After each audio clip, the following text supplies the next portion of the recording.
Hi friends, అందరికీ నమస్కారం. నిన్న మా అమ్మ వచ్చిందని చెప్పాను కదా! అమ్మ కోసమైతే నేను ఈ కర్రీ చేయబోతున్నాను. మా అమ్మకి ఈ కర్రీ అంటే ఇష్టమండి. వీటిని మా ఊరు సైడ్ అయితే మేము బుడ్డ శనగలు అని అంటాము. వీటిలోకి నేను ఒక 2 వంకాయలను, ఒక 2 బంగాళదుంపలను అయితే కట్ చేసుకొని అయితే కర్రీ చేయబోతున్నాను. ఎలా చేశానో చూసేయండి. నేనైతే నైట్ చేశానండి. మా అమ్మ నైట్ వచ్చింది. మార్నింగ్ అయితే నేను ఈ బుడ్డ శనగలను అయితే నేను వాటర్ వేసి నేను నానబెట్టేశాను. వాటిని వాష్ చేసుకొని అయితే నేను ఒక కుక్కర్‌లోకి అయితే వేసుకోండి. అలాగే 2 వంకాయలు, 2 బంగాళదుంపలు అయితే కట్ చేసి వేసుకున్నాను.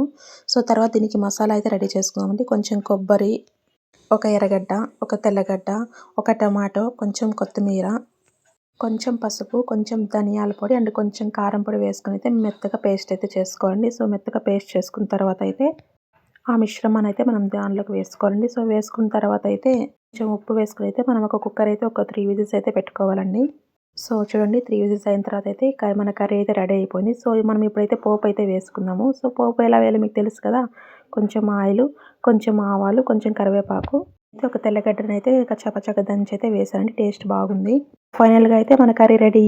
Please subscribe.